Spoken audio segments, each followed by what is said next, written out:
ಕೆಲಸ ಇದ್ದಾಗ ಕೊಡಲ್ಲ, ಅದು ಅವ್ರಿಗೂ ಅರ್ಥ ಆಗುತ್ತೆ. ಅಂತವ್ರು ನಾನು ಮಾಡ್ಲೇಬೇಕು ಅಂತ ಒತ್ತಾಯ ಮಾಡಲ್ಲ. ಸರ್ಕಾರಿ ಕೆಲಸ ಯಾವ್ದಲ್ಲಿದ್ರು ಕೂಡ ಆಗಲ್ಲ. ಆಮೇಲೆ ನನ್ನಲ್ಲೂ ಕೂಡ ಮೊನ್ನೆ ಅಂಗನವಾಡಿ ಅವ್ರು ಬಂದಿದ್ರು, ಅಂಗನವಾಡಿ ಸಹಾಯಕಿಯಾಗಿ ಬಂದಿದ್ರು. ನಮ್ಗೆ 8,000 ಬರಲ್ಲ, ನನ್ನ ರೇಷನ್ ಕಾರ್ಡ್ ತೆಗೆದ್ರೆ ಹೇಗೆ ಅಂತ. ಹೌದಮ್ಮ, ಅದನ್ನು ಯಾವ ರೀತಿ ಅಂದ್ರೆ ಮುಂದೆ ಅವ್ರಿಗೆ ಬರೀ ಗೌರವಧನ ಬರೋದಿಲ್ಲ, ಹೆಲ್ತ್ ಗ್ರೌಂಡ್ಸ್ ಅಲ್ಲಿ ಕಾರ್ಡ್ ಅವಶ್ಯಕತೆ ಇರುತ್ತೆ. ಅದಕ್ಕೆ ಏನು ಒಂದು ದಾರಿ ಮಾಡ್ಬೇಕು ಅನ್ನೋದು ಮಾಡ್ತೀವಿ. ನಿಮಗೆ ಗೊತ್ತಾಗುತ್ತೆ.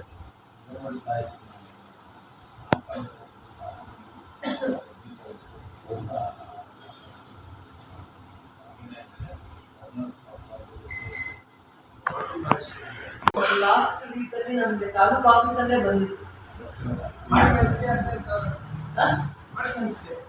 ವಾಟರ್ ಮ್ಯಾನ್ಗೂ ಕಡಿಮೆ, ಅದು ಕಡಿಮೆನೆ. ಅವರಿಗೆ ಆರೋಗ್ಯ ದೃಷ್ಟಿಯಿಂದ ಕಾರ್ಡ್ ಉಳಿಸ್ಕೊಡಿ, ಬೆನಿಫಿಟ್ ದೃಷ್ಟಿಯಿಂದ ಹುಡುಕ್ಬೇಡಿ. ಪರ್ಮನೆಂಟ್ ಆಗಿರೋ ಸಂಬಳ ಯಾವ್ದು ಬರಲ್ಲ. 15,000 17,000 ಯಾವ ಕುಟುಂಬ ನಾವು ಕಾಪಾಡ್ತಾರೆ.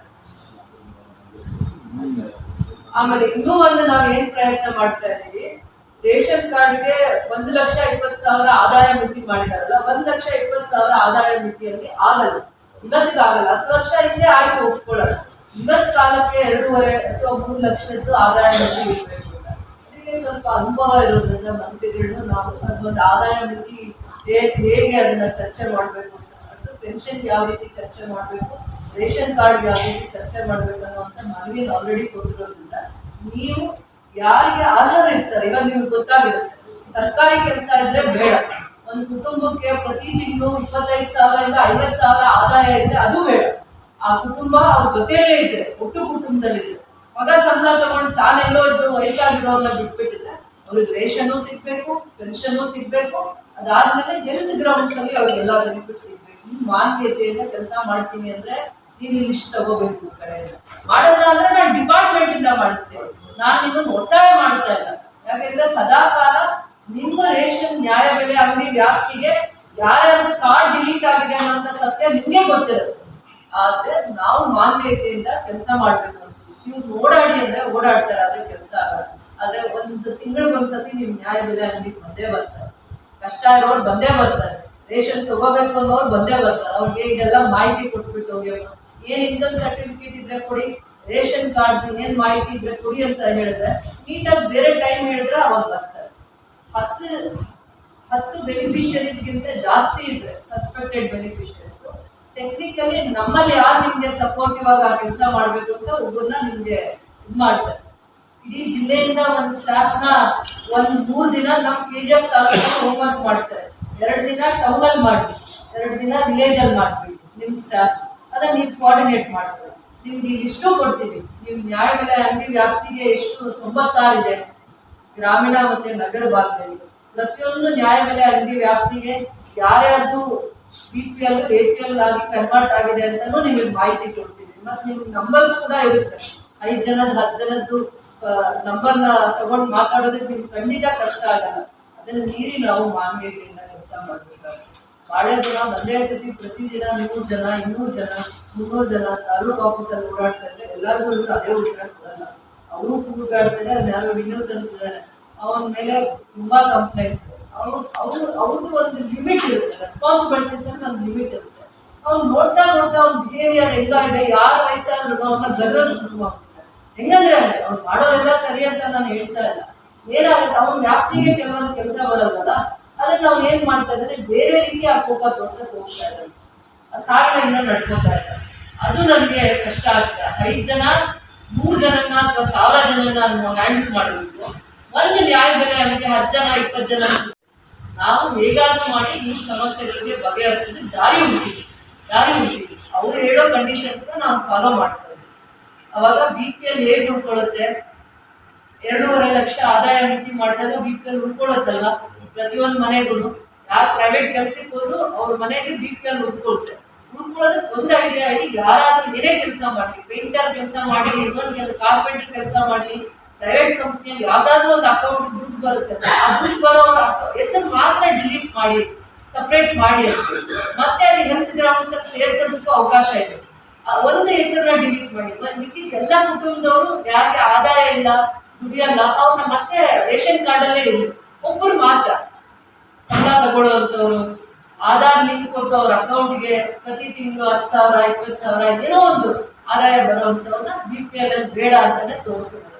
ಅದ್ರ ಜೊತೆಲೂ ಕೂಡ ನಮ್ಮಲ್ಲೇ ಬರೀ KGF ಅಲ್ಲೇ ಇದೆ ಅಂತಲ್ಲ, ನಮ್ಮ ಇಡೀ ಜಿಲ್ಲೆಗೆ 90 ಎಷ್ಟು ಸಸ್ಪೆಕ್ಟೆಡ್ ಬೆನಿಫಿಷರೀಸ್ ಇದ್ದಾರೆ ಇಡೀ ಜಿಲ್ಲೆಗೆ 21,000 ಇದೆ. ನಮ್ಮ ಒಂದ್ ತಾಲೂಕಲ್ಲಿ 1,900 ಇದ್ರೆ ಇಡೀ ಜಿಲ್ಲೆಗೆ 21,000 ಅಂದ್ರೆ ಪ್ರತಿ ಒಂದು ತಾಲೂಕಿಗೂ 2,000 ರಿಂದ 3,000 ಜನ ಇನ್ನ ಜಾಸ್ತಿ ಬೆನಿಫಿಷರೀಸ್ಗೆ ತೊಂದರೆ ಆಗಿದೆ. ನೀವು ವಾರದಲ್ಲಿ ಒಂದನ ಸೇವೆ ಅವರಿಗೆ ಮನೆ ಬಾಗಿಲು ಮುಗಿಸುವಂತ ಪ್ರಯತ್ನ ಮಾಡಿ ಸದಾಕಾಲ ನಿಮ್ಗೆ ಯಾವ ರೀತಿ ನಾವು ಪ್ರೊಟೆಕ್ಟ್ ಮಾಡ್ಬೇಕಂದ್ರೆ ನಿಮಗೆ ಸಪೋರ್ಟಿವ್ ಆಗಿರ್ಬೇಕು, ಖಂಡಿತ ಮಾಡಿ. ಇದನ್ನ ಶ್ರದ್ಧೆಯಿಂದ ಮಾಡಿ. ಇದು ನಿಮ್ಗೇನು ಆದಾಯ ತಂದು ಕೊಡಲ್ಲ, ಲಾಭ ಏನು ಕೊಡಲ್ಲ, ಏನಿದ್ರು ಸೇವಾ ಇದನ್ನ ಮಾಡ್ತಾರೆ. ಇದು ನಿಮ್ಮ ಮುಖಾಂತರ ಮಾತ್ರ ಈ ಮಾಹಿತಿಯನ್ನ ಕಲೆಕ್ಟ್ ಮಾಡ್ಲಿಕ್ಕಾಗುತ್ತೆ. ಅದಾದ್ಮೇಲೆ ಇದ್ರ ದಾಖಲೆ ಕೊಟ್ಟಾದ್ಮೇಲೆ ಎಷ್ಟು ಸಮಯ ಬೇಕಾಗುತ್ತೆ? ನಾನೇನೋ ಒಂದು 10 ದಿನದಲ್ಲಿ ಮಾಡಿ ನೀವು ಅಂತ ನಾನು ಹೇಳ್ತಾ ಇದ್ದೀನಿ. 2 ದಿನದಲ್ಲಿ ಮಾಡ್ಬೋದಾ? 10 ಜನ ಇದ್ರು ಮಾಡ್ಬೋದಾ? 10 ಜನ ಇದ್ರು 2 ದಿನದಲ್ಲಿ ಮಾಡ್ಬೋದಾ? ಒಂದು ವಾರದಲ್ಲಿ ಮಾಡ್ತೀರಾ ಅನ್ನೋರು ಎಷ್ಟು ಜನ ಕೈ ಎತ್ತಿ ನೋಡೋಣ. ಒಂದೇ ಒಂದು ವಾರದಲ್ಲಿ ಮಾಡ್ತೀವಿ ನಾವು. ಎಲ್ಲ ಒಬ್ಬೊಬ್ಬರು ಮುಖ ನೋಡ್ಕೊಂಡಿರ್ತೀರ, ನಂಬರ್ ಇಟ್ಕೊಂಡಿದ್ದೀರೋ, ಕಾಂಟ್ಯಾಕ್ಟ್ ನಂಬರ್ಸ್ ನಾವೇ ಕೊಡ್ತೀವಿ. ಮತ್ತೆ ಯಾರ್ಯಾರು BPL ಇಂದ APL ಆಗಿ ಕನ್ವರ್ಟ್ ಆಗಿದೆ ನಾವೇ ಮಾಹಿತಿ ಕೊಡ್ತೀವಿ. ನ್ಯಾಯಬೆಲೆ ಅಂಗಡಿ ಹಾಲು ನಾವೇ ನಿಮ್ಗೆ ಮಾಹಿತಿ ಕೊಡ್ತೀವಿ. 2 ದಿನದಲ್ಲಿ ನಾವು ಮಾಹಿತಿ ಕೊಡ್ತೀವಿ. ವಾರ ಬೇಡ, 10 ದಿನ ಸಮಯ ತಗೊಳ್ಳಿ. ಪ್ರತಿಯೊಬ್ಬರು ನೀವು ಎಲ್ಲಾ ಮಾಹಿತಿನೂ ತಗೋಬೇಕು. ಎಷ್ಟಾಗುತ್ತೆ ಇದರಲ್ಲಿ, ಎಷ್ಟು ಜನದ್ದು ಪದೇ ಇದ್ರದ್ದು ಚರ್ಚೆನೂ ಆಗ್ತಾ ಇದೆ. ನಾವು ಕಾನೂನು ರೀತಿಯಲ್ಲೂ ಮತ್ತೆ ಮಾನವೀಯತೆ ದೃಷ್ಟಿಯಿಂದ ರೇಷನ್ ಕಾರ್ಡ್ ನ ಕಾಪಾಡ್ಕೊಡೋದ್ರಿಂದ ಆ ಕುಟುಂಬಕ್ಕೆ ಏನೋ ಒಂದು ಹೊರೆ ಆಗುತ್ತೆ. ಏನಾದ್ರೂ ಆ ಕುಟುಂಬದಲ್ಲಿ ಯಾರಿಗೋ ಯಾವ್ದೋ ವಯಸ್ಸಿಂದ 60-70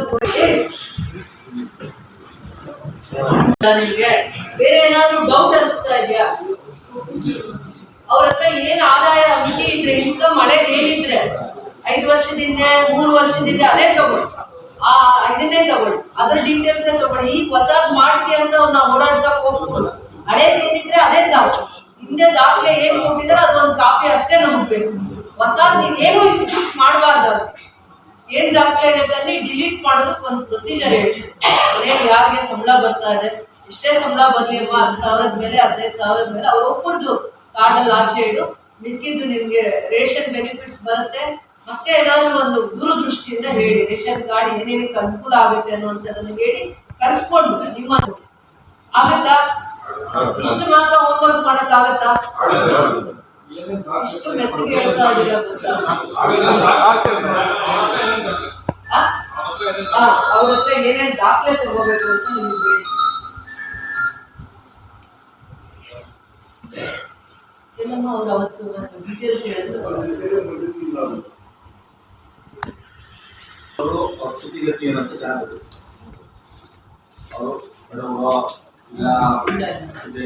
IT ರಿಟರ್ನ್ಸ್ ಪೇ ಮಾಡಿರಲ್ಲ ಅವರು. ಒಂದು ನಿಮಿಷ ಅರ್ಥ ಮಾಡ್ಕೊಳ್ಳಿ. ಲೋನ್ ತಗೊಂಡಿರ್ತಾರೆ, ಯಾವ್ದೋ ಒಂದು ಪರ್ಪಸ್ಗೆ ಲೋನ್ ತಗೊಂಡಿರ್ತಾರೆ. ಅವರು ಆನ್ಲೈನ್ ಅಲ್ಲಿ ಮಾಹಿತಿ ತಗೊಂಡಿರೋದು, ಆಧಾರ್ ಕಾರ್ಡ್ ನ ಲಿಂಕ್ ಮಾಡಿ, ಅವರು ಆಧಾರ್ ಕಾರ್ಡ್ ಇದೆ ಅಲ್ಲ, ಪ್ರತಿಯೊಬ್ಬರು ಆಧಾರ್ ಕಾರ್ಡ್ ನ ಟ್ರೇಸ್ ಮಾಡಿ ಅವ್ರಿಗೆ ಯಾರ್ಯಾರು IT ರಿಟರ್ನ್ಸ್ ನ ಮಾಡಿದ್ದಾರೆ, ಲೋನ್ ತಗೊಳಕ್ ಮಾಡಿದ್ರು ಅವ್ರು ಸಸ್ಪೆಕ್ಟ್ ಮಾಡುವಂತ ಲಿಸ್ಟ್ ಹಾಕ್ಬಿಟ್ಟಿದ್ದಾರೆ. ಅರ್ಥ ಆಯ್ತಾ? ಲೋನ್ ತಗೊಂಡಿರೋನ್ನ ಲೋನ್ ಅಷ್ಟೇ ತಗೊಂಡಿದ್ದಾರೆ. ನನ್ನ ಕುಟುಂಬನ ಮನೆ ಕಟ್ಟೋದಕ್ಕೋ, ಕಾರ್ ತಗೊಳ್ಳೋದಕ್ಕೋ, ಅಥವಾ ಒಬ್ಬ ರೈತರಾಗಿದ್ರೆ ಏನೋ ಒಂದು ಅವ್ರ ಸ್ವಂತ ದುಡ್ಡಿಗೋಸ್ಕರ ಒಂದು ಲೋನ್ ತಗೊಂಡಿದ್ದಾರೆ. ಅದಕ್ಕೆ ಬರೀ ಒಂದು ದಾಖಲೆ ಇನ್ನೇ ಏನೋ ಕೊಟ್ಟಿದ್ದಾರೆ. ಕರೆಕ್ಟ್ ಆಗಿ ಏನು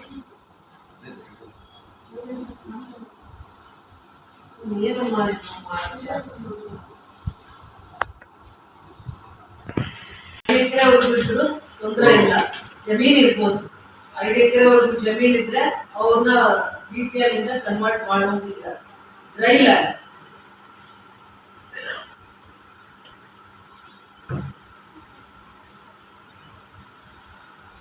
ಇವಾಗ ಹಿಂದೆ ರೇಷನ್ ಕಾರ್ಡ್ BPL ಇತ್ತಲ್ಲ, ಅದಕ್ಕೆ ಮಾತ್ರ ಪ್ರೂಫ್ ತಗೊಳ್ಳಿ. ಅವ್ರ ಹಿಂದೆ BPL ಕಾರ್ಡ್ ಹೋಲ್ಡರ್ ಇಟ್ಕೊಂಡ್ರೆ ಮಾತ್ರ ತಗೊಳ್ಳಿ. ಮತ್ ನಾವು ನಿಮ್ಗೆ ಇನ್ನೊಂದು ಏನಿದೆ, ಈ ಲಿಸ್ಟ್ ಜೊತೆನೆ ಕೊಡ್ತೀವಿ. ಇನ್ನೂ ಸ್ವಲ್ಪ ಸಿಂಪ್ಲಿಫೈ ಮಾಡ್ತೀವಿ. ಅವ್ರ ಹತ್ರ ಏನ್ ಸೂಕ್ತವಾಗಿರೋ ದಾಖಲೆ ತಗೋಬೇಕು ಅನ್ನೋದಕ್ಕೆ ಇನ್ನೂ ಸಿಂಪ್ಲಿಫೈ ಮಾಡ್ತೀವಿ. ಆದ್ರೆ ಡಿಲೀಟ್ ಮಾಡೋ ಫಾರ್ಮ್ ಕೊಡಿ. ಡಿಲೀಟ್ ಮಾಡಿದ್ರು. ಇಬ್ರು ಅವ್ರ ಮನೆಯಲ್ಲಿ ಇರೋರನ್ನ ಡಿಲೀಟ್ ಮಾಡಿದ್ರೆ ಮತ್ತೆ ನಾವು BPL ಮಾಡಕ್ಕೆ ಅವಕಾಶ ಇದೆ ಅಂತ ಮೊದಲು ನೀವಾಗ್ಲಿ ನಮ್ಮ ಫುಡ್ಡವರಾಗ್ಲಿ ಅದೇ ಅಸಂಪ್ಷನ್ ಅಲ್ಲಿ ಇದ್ರು. ಒಂದ್ಸತಿ BPL ಕನ್ವರ್ಟ್ ಆಗ್ಬಿಟ್ರೆ APL ಆದ್ರೆ ಏನ್ ಮಾಡಕ್ಕಾಗಲ್ಲ. ಇಲ್ಲ ಒಂದು ಆರೋಗ್ಯ ದೃಷ್ಟಿಯಿಂದ ಮತ್ತೆ ಅವರಿಗೆ ಮತ್ತೆ ಈ ಬೆನಿಫಿಟ್ಸ್ ನ ಮತ್ತೆ ಕಾಪಾಡ್ಕೊಳ್ಳೋದಕ್ಕೋಸ್ಕರ ಬೇರೆ 2-3 ದಾರಿ ಹುಟ್ಟಿದೆ. ನಾನು ಇನ್ನೂ ನಿಮ್ಗೆ ಸಿಂಪ್ಲಿಫೈ ಮಾಡ್ತೀನಿ ಈ ಲಿಸ್ಟ್ ಅಲ್ಲಿ ಇರುವಂತವ್ರಿಗೆ. ಈ 1077 ನಗರ ಭಾಗದಲ್ಲಿ 850 ತಾನೆ ಗ್ರಾಮೀಣ ಭಾಗದ ಎಷ್ಟಮ್ಮ 802 ಇಷ್ಟು ಕಾರ್ಡ್ಸ್ ನಿಮ್ದು ಇಷ್ಟೇ ಇರ್ಬೇಕು. ಏನ್ ದಾಖಲೆ ಅವ್ರ ಹತ್ರ ನೀವು ರೇಷನ್ BPL ಕಾರ್ಡ್ ಇತ್ತು ಅವ್ರಿಗೆ ಅನ್ನೋದಕ್ಕೆ ಒಂದು ದಾಖಲೆ ಅಷ್ಟೇ, ಒಂದು ಪ್ರೂಫ್ ಇಟ್ಕೊಳ್ಳಿ.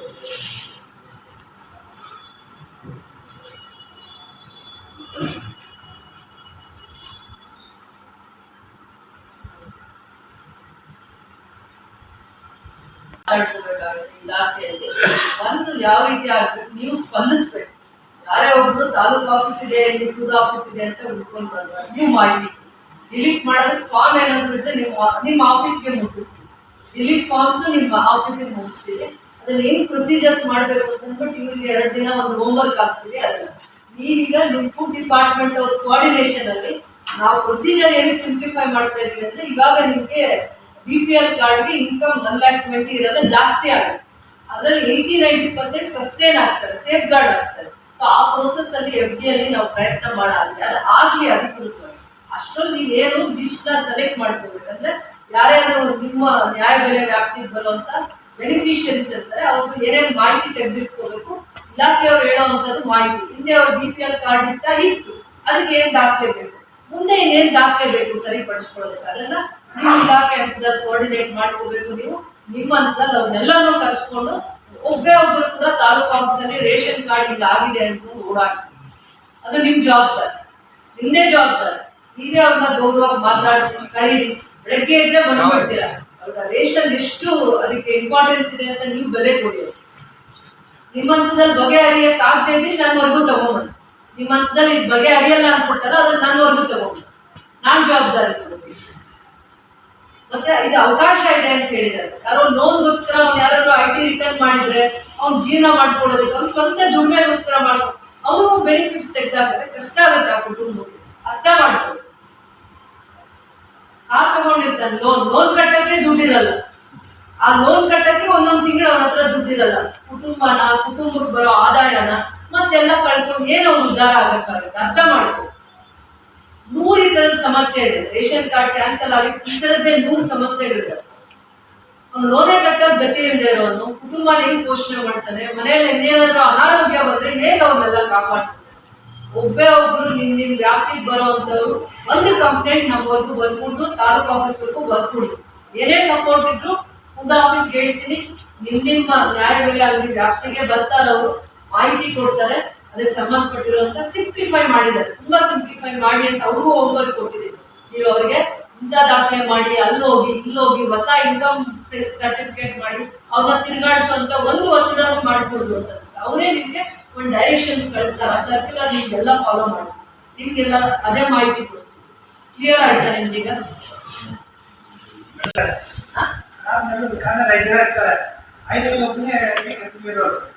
ಸಪ್ರೇಟ್ ಆಗಿ ಹೋಗ್ಬಿಡ್ತಾರೆ. 4 ಜನದ್ದು ಹಂಗೆ ಇರುತ್ತೆ. ಅದು APL ಕನ್ವರ್ಟ್ ಆಗುತ್ತೆ. ಅವ್ರದ್ದು ಇನ್ಕಮ್ ಕೇಳಿದ್ರೆ ಅವ್ರು ಕೂಡ ಸಪ್ರೇಟ್ ದಿನ ಸಂಬಳ ಮನೆ ಮಾಡ್ಕೊಡ್ತಾರೆ. ಅದೇ ಮೇಡಮ್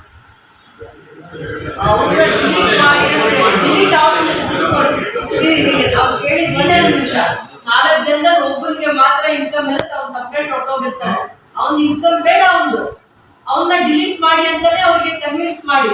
ನೀವು ನಿಮ್ ನ್ಯಾಯಬೆಲೆ ಆಗ್ಲಿಕ್ಕದ್ದು ಮಗ ದುಡಿತಾ ಇದ್ದಾರಲ್ಲಮ್ಮ ಅವ್ನ್ ಸಪ್ರೇಟೇ ಇರಲಿ. ಮೊಮ್ಮಕ್ಕಳನ್ನ ಸೇರಿಸ್ಕೋಬೇಕಾದ್ರೆ ಆದ್ರೆ ಮಗದ್ದು ಬೇಡ. ಅದ್ರಲ್ಲಿ ಡಿಲೀಟ್ ಆಪ್ಷನ್ ಇದೆ, ಅದನ್ನ ಮಾಡಿಸಿ ಅಂತ ಹೇಳಿ ಅದಕ್ಕೊಂದು ನೀವೇ ಫಾರ್ಮ್ ತಗೊಂಡು ಅವ್ರ ಹತ್ರ ಸೈನ್ ತಗೊಂಡು ಡಿಲೀಟ್ ಮಾಡಿಸೋದಕ್ಕೆ ದಾರಿ ಇರುತ್ತೆ. ಅದನ್ನ ಮಾಡಿಸಿ ಡಿಲೀಟ್ ಮಾಡಿ. ರೇಷನ್ ಕಾರ್ಡ್ ಕೂಡ ಇಂಡಿವಿಜುವಲಿ ಒಬ್ಬರಿಗೆ ಅಂತ ರೇಷನ್ ಕಾರ್ಡ್ ಯಾರಿಗೂ ಕೊಟ್ಟಿಲ್ಲ, ಹೌದಲ್ವಾ? ಒಬ್ರಿದೀವಿ ಅನ್ನೋರ್ಗೆಲ್ಲ ರೇಷನ್ ಕಾರ್ಡ್ ಕೊಡಕ್ಕಾಗಿಲ್ಲ. 4 ಅಯ್ಯಪ್ಪ ಅರ್ಧ ಗಂಟೆನ ನಾನು ಕೂತ್ಕೊಂತಾ ಇದ್ದೀನಿ, ಇನ್ನ ಮತ್ತೆ ನಾನು ನಿಮ್ಗೆ ಹೆಂಗೆ ಹೇಳೋದು? ಆಮೇಲೆ ನಿನ್ನೆ ನೋಡಿದ್ರೆ ಭಯ ಪಡ್ತಾ ಇರ್ತಾರೆ ಅವರೆಲ್ಲ. ಹೇಳಿ ಹತ್ರ ಜೋರಾಗಿ ಮಾತಾಡಿ ಮತ್ತೆ ಇದೆಲ್ಲ ಸರಿ ಮಾಡ್ತಾರೆ. ಇನ್ನ ನೋಡ ಅದೇ ಎದುರ್ಕೊತಾರೆ. ಇನ್ನೇನಾದ್ರು ನಿಮ್ಗೆ ಡೌಟ್ಸ್ ಇದೆಯಾ? ಡೌಟ್ಸ್ ಇದ್ರೆ ನನ್ನ ಹತ್ರ ಬರೋಕ್ ಮುಂಚೆ ನೀವು ನಿಮ್ ಇಲಾಖೆಯವ್ರನ್ನ ಮಾತಾಡ್ಕೊಳ್ಳಿ. ಅವ್ರ ಹತ್ರ ಎಲ್ಲ ಬಗೆಹರಿಲಿಲ್ಲ ಅಂದ್ರೆ ನನ್ನನ್ನು ಮಾತಾಡ್ಬೇಕು. ಇದರಿಂದ ಒಂದು ವಾರ 10 ದಿನದಲ್ಲಿ ವಾರದಲ್ಲಿ ನೀವೆಲ್ಲ ಇದನ್ನ ಸಮಸ್ಯೆಗೆ ನಾವು ಒಂದು ಅಂತ್ಯ ಹಾಡ್ಬೋದು. ದಾರಿ ಇದೆ, ಅವ್ರನ್ನ ಪ್ರೊಟೆಕ್ಟ್ ಮಾಡೋದಕ್ಕೆ ದಾರಿ ಇದೆ. ಸಂಬಳ ತಗೊಳ್ಳೋರನ್ನ ಪ್ರೊಟೆಕ್ಟ್ ಮಾಡಕ್ ಆಗಲ್ಲ. ಅವ್ರು ಅಧಿಕೃತವಾಗಿ ಒಂದು ಪೊಲೀಸು KSRTC ಅಲ್ಲಿ ಕೆಲಸ ಮಾಡ್ತಾ ಇದ್ರೆ ಆ ವಯಸ್ಸಾಗಿರೋರು ಹೇಳ್ತಾ ಇರ್ತಾರೆ, ಅವರಿಗೆ ಅವ್ರ ಮಕ್ಕಳಿಗೆ ಅದು ಜವಾಬ್ದಾರಿ ಇರ್ಬೇಕು. ನನಗೆ ಸಂಬಳ ಬರ್ತಾ ಇದೆ, ನಾನು ಯಾವುದೋ ಒಂದು ಇಲಾಖೆಯಲ್ಲಿ ಕೆಲಸ ಮಾಡ್ತಾ ಇದ್ದೀನಿ, ನಮ್ಮ ತಂದೆ ತಾಯಿಗೆ ಅದ್ರ ಬೆನಿಫಿಟ್ಸ್ ಕೊಡಲ್ಲ, ಯಾಕಂದ್ರೆ ನಾನು ಸರ್ಕಾರದಲ್ಲೋ ಅಥವಾ ಸರ್ಕಾರದ ಇನ್ನೊಂದು ಹಂತದಲ್ಲಿ ಕೆಲಸ ಮಾಡ್ತಾ ಇದ್ದೀನಿ ಅಂತ ನಾವೇನು ಮಾಡಕ್ಕಾಗಲ್ಲ. ಅವಾಗ ಅದೊಂದು 5-10% ಬರುತ್ತೆ. ಮಿಕ್ಕಿದ 90% ನಾವು ಈ ರೀತಿ ಬಗೆಹರಿಸ್ತೀವಿ. ಸೊ ಬೇರೆ ಏನಾದ್ರು ರೇಷನ್ ಸಂಬಂಧಪಟ್ಟಿರೋಂಥದ್ದು ನಿಮ್ಗೆ ಏನಾದ್ರು ಡೌಟ್ಸ್ ಇದೆಯಾ, ಕ್ಲಾರಿಫಿಕೇಶನ್ಸ್ ಬೇಕಾ, ನಾನು ಮಾಡ್ತೀನಿ. ನಾನು ಇದನ್ನು ಪದೇ 10 ಸತಿ ಓಡಾಡಿದ್ದೀನಿ, ಅವ್ರ ಆಫೀಸ್ಗೆ 10 ಸತಿ ಓಡಾಡಿದ್ದೀನಿ, ನಿಮ್ಮನ್ನು ಓಡಾಡಿಸ್ಬಾರ್ದು ಅಂತ. ನಾನು ಅದ್ರ ದಾರಿನೂ ಹುಡುಕಿದ್ದೀನಿ. ನೀವೇನಿದ್ರು ಅದಕ್ಕೆ ಸಂಬಂಧಪಟ್ಟಿರೋ ದಾಖಲೆ ಹುಡುಕಿದ್ರೆ ಆನ್ಲೈನ್ ಅಲ್ಲಿ ಟೆಕ್ನಿಕಲಿ ಇದನ್ನ ಹೆಂಗ್ ಸೆಟರೇಟ್ ಮಾಡ್ಬೋದು ಅಂತ ದಾರಿ ಹುಡುಕಿದೀವಿ. ಅದಕ್ಕೆ ನಿಮ್ಗೆ ಈ ಹೋಮ್ವರ್ಕ್ ನ ಕೊಟ್ಟಿರೋದು. ಬನ್ನಿ, ಮುಂದೆ ಒಂದು ಚೇರ್ ಕುತ್ಕೋಬಹುದು, ಮುಂದೆ ಬಂದು ನಿಮ್ಗೆ ಏನಾದ್ರು ಕ್ವಶನ್ಸ್ ಇದೆಯಾ, ಡೌಟ್ಸ್ ಇದೆಯಾ? ಇನ್ನೊಂದು ಸಬ್ಮಿಷನ್ ಎಲ್ಲ ನ್ಯಾಯಬೆಲೆ ಮಾಹಿತಿಗೆ KGF ತಾಲೂಕಲ್ಲಿ 70,000 ಪಡಿತರ ಚೀಟಿ ಸದಸ್ಯರಿಗೆ EKYC ಮಾಡಬೇಕು. ಅದ್ರ ಬಗ್ಗೆ ಒಂದ್ ನಿಮಿಷ ಸರ್, ನೀವು ವಾರ ಆದ್ಮೇಲೆ ಮಾಡ್ತೀವಿ ಸರ್. ಹೇಳಿ ಸರ್, ಒಂದ್ ನಿಮಿಷ. ಕೊಟ್ಟಿದ್ದಾರೆ, FPDO ಪಟ್ಟಿ ಕೊಟ್ಟಿದ್ದಾರೆ. ಈ ಬಾರಿ ರೇಷನ್ ಕೊಡುವಂತ ಸಂದರ್ಭದಲ್ಲಿ ನೀವು ಆ ಕಾರ್ಡ್ದಾರನ್ನ ಅವ್ರ ಕುಟುಂಬ ಸದಸ್ಯರೆಲ್ಲ ಕರೆಸಿ EKYC ಮಾಡ್ಕೊಂಡು ಕೊಡ್ಬೇಕು. ನೀವೇನಾರ ಸೆಪ್ಟೆಂಬರ್ ಆದ ತಕ್ಷಣ ಅದು ಆಟೋಮೆಟಿಕ್ ಲಾಕ್ ಆಗುತ್ತೆ. ಅವಾಗ ಮತ್ತೆ ಈ ಸಮಸ್ಯೆ ತರ ಅದೇ ಸಮಸ್ಯೆ ಉದ್ಭವ ಆಗುತ್ತೆ. ನಮ್ ರೇಷನ್ ಕಟ್ ಆಗಿದೆ ಅಂತ 1000 ಜನ ರೇಷನ್ ಕಟ್ ಆದಾಗ ಮತ್ತೆ ಇದ್ರ ಜೊತೆಗೆ ಅದೊಂದಾಗುತ್ತೆ. ನೀವು ಇಲ್ಲಿ ಅಂಗಡಿಯವರಿಗೆ ಈಗ ಹೇಳಿದ್ದೀನಿ, ನಿಮ್ಗೆ ಮಾಹಿತಿನ ನಮ್ಮ ತಾಲೂಕಾಫೀಸರ್ ಕೊಡ್ತಾರೆ. ಈ ಬಾರಿನ ರೇಷನ್ ಕೊಡುವಂತ ಸಂದರ್ಭದಲ್ಲಿ 70,000 ಜನ ಇದ್ದಾರೆ. 70,000 ಜನ ಸುಧಾ EKYC ಮುಗಿಸ್ಬೇಕು. ಅದು ಮೋಸ್ಟ್ ಇಂಪಾರ್ಟೆಂಟ್. ಯಾರು ಅಬೋ 65 ಇರ್ತಾರೆ, 65 ವರ್ಷದ ಮೇಲ್ಪಟ್ಟಿರೋರು ಇರ್ತಾರೆ, ಒಬ್ಬೊಬ್ಬರೇ ಇರ್ತಾರೆ. ಅವ್ರಿಗೆ ಯಾವ್ದಾದ್ರು ಅನ್ನ ಸುವಿಧಾ ಅಂತ ಅವ್ರ ಮನೆ ಬಾಗಿಲಿಗೆ ಮುಗಿಸುವಂತದ್ದು ಹುಡುಕಿ ಅದು ನಿಮಗೆ ಗೊತ್ತಿದೆ. ಆದ್ರೆ ನೀವು ಆ ಸ್ಕೀಮ್ ಹೇಳ್ತಾ ಇಲ್ಲ. ನೀವು ಯಾರಿಗೂ ಒಬ್ಬೊಬ್ಬರೇ ಇರ್ತಾರಲ್ಲ, ಮನೆಯಲ್ಲಿ ಇರ್ತಾರೆ, ಅವ್ರಿಗೆ ಅವ್ರ ತಂದೆ ಕಟ್ಟಿರೋ ಮನೆ ಅಥವಾ ಆ ಒಂದು ಸೆಂಟಿಮೆಂಟ್ ಇರುತ್ತೆ. ವಯಸ್ಸಾಗಿರೋರು ಹೋಗಿ ಮಕ್ಕಳು ಚೆನ್ನಾಗಿದ್ರು ಹೋಗಲ್ಲಿ ಇರಲ್ಲ, ಏನೋ ಆ ಮನೆಯಲ್ಲೇ ಇರ್ಬೇಕು ನಾವು ಅನ್ನೋ ಒಂದು ಇದ್ರಲ್ಲಿ ಒಬ್ಬೊಬ್ಬರೇ ಇರ್ತಾರೆ. ಅವ್ರನ್ನ ನೀವು ನ್ಯಾಯಬೆಲೆ ಅಂಗಡಿಗೆ ಕರೆಸ್ಬೇಕು, ತಮ್ ತಗೊಬೇಕು, ಎರಡೂ ಇಲ್ಲ ಅವ್ರಿಗೆ ಗೈಡ್ಲೈನ್ಸ್. ನಾವೇ ಅವ್ರ ಮನೆ ಬಾಗಿಲು ಕೊಟ್ಟು ಮತ್ತೆ OTP ನಂಬರ್ 1 ಸತಿನೋ 2 ಸತಿನೋ ನಿಮಗೆ ಬರುತ್ತೆ. ಅದನ್ನ ಕನ್ಫರ್ಮ್ ಮಾಡ್ಕೋಬೇಕು ಅಂತಿದೆ. ಅದನ್ನ ನೀವು ಇವತ್ತವರೆಗೂ ಒಂದಿನ ಇವರೇ ಪ್ರಚಾರ ಮಾಡಿಲ್ಲ, ನೀವೆಲ್ಲ ಪ್ರಚಾರ KGF ಕ್ಷೇತ್ರಕ್ಕೆ ಎಷ್ಟು ಜನ ಹೋಗ್ತಾ ಇದ್ದಾರೆ? ನನ್ಗೆ ಅನ್ಸುತ್ತೆ ಇನ್ನ ಜಾಸ್ತಿ ಇದ್ದಾರೆ, ಆ ಸಂಖ್ಯೆನೇ ಜಾಸ್ತಿ ಇದೆ. ಸಿಂಗಲ್ ಇರುವಂತವ್ರನ್ನ ಹುಡುಕೊಂಡು, ಸಿಂಗಲ್ ಇರೋನ್ನ ನೀವು ಹುಡುಕಿದ್ದೀರಾ, ಅವರೇ ಬರ್ಬೇಕು ನಿಮ್ಮ ಹತ್ರ.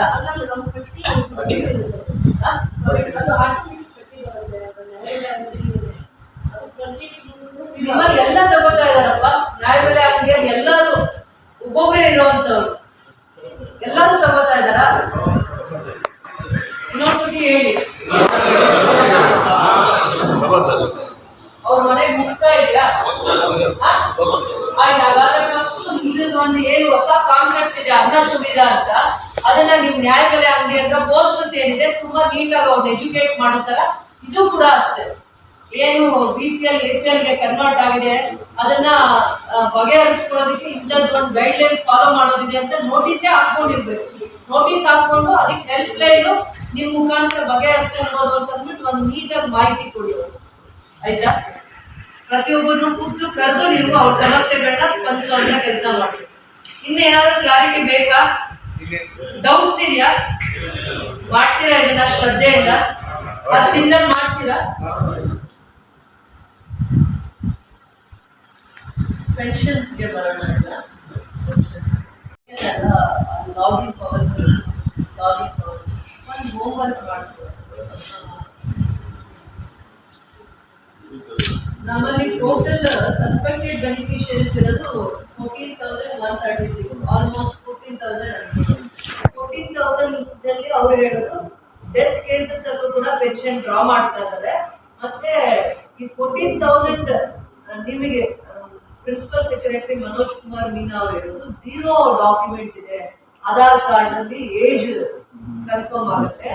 ಏಜ್ ಕನ್ಫರ್ಮ್ ಆಗೋದಕ್ಕೆ ಆಧಾರ್ ಮಾಹಿತಿ ನಮ್ಮಲ್ಲಿ ಇಲ್ಲ. 14,000 ಸಸ್ಪೆಕ್ಟೆಡ್ ಬೆನಿಫಿಷಿಯರಿಯಲ್ಲಿ ಇರೋದಕ್ಕೆ ಕಾರಣ ಏಜ್ ಖಾತ್ರಿ ಆಗ್ತಾ ಇಲ್ಲ. ಅಡ್ರೆಸ್ ಅಲ್ಲಿ ಪೆನ್ಷನ್ ತಗೋತಾ ಇದ್ರೆ ಆ ಅಡ್ರೆಸ್ ಅಲ್ಲಿ ಅವ್ರು ಇಲ್ಲ. ಅದಾದ್ಮೇಲೆ ಏನೇ ಒಂದು ದಾಖಲೆ ಕ್ಲಾರಿಫಿಕೇಶನ್ಸ್ಗೋಸ್ಕರ ಒಂದು ದಾಖಲೆ ಇದ್ರು ಸಾಕು. ನೀವೀಗ ಏನ್ ಮಾಡ್ತಾ ಇದ್ದೀರಾ, 2021 ಒಂದು ಆದೇಶ ಇದೆ. ಹೊಸ ಪೆನ್ಷನರ್ಸ್ಗೆ ಈಗ ಯಾವ್ದೋ ಒಂದು ಗೈಡ್ಲೈನ್ಸ್ ಕೊಟ್ಟಿದ್ದಾರೆ, ಅದನ್ನ ಫಾಲೋ ಮಾಡಬೇಕು. ಹೊಸ ಪೆನ್ಷನ್ಗೆ ಬೇಕು ಅಂತ ಯಾರಾದ್ರೂ ಬರ್ತಾರಲ್ಲ, ಹೊಸಬ್ರು ಬರ್ತಾರಲ್ಲ, ಅವರಿಗೆ ಇವಾಗ ಏನು ಗೈಡ್ಲೈನ್ಸ್ ಇದೆ ಅದನ್ನ ಫಾಲೋ ಮಾಡಿ. ಆ ಗೈಡ್ಲೈನ್ಸ್ ಕೂಡ ಚೇಂಜಸ್ ಮಾಡ್ತಾ ಇದ್ದಾರೆ. ನಮಗೂ ಪೆನ್ಷನ್ಸ್ಗೂ ಬೇರೆ ಗೈಡ್ಲೈನ್ಸ್ ಮಾಡ್ತಾ ಇದ್ದಾರೆ. ನೀವು ಆಧಾರ್ ಕಾರ್ಡ್ಗೆ ಏನ್ ಮಾಡಿರ್ತಾರೆ ಅದನ್ನ ಬಿಟ್ಟು ಬೇರೆ ಪೆನ್ಷನ್ಗೆ ಬೇರೆ ಗೈಡ್ಲೈನ್ಸ್ ಅಂದ್ರೆ ಇನ್ಕಮ್ ಸರ್ಟಿಫಿಕೇಟ್ ಬೇರೆ ಕನ್ಸಿಡರ್ ಮಾಡಬೇಕು.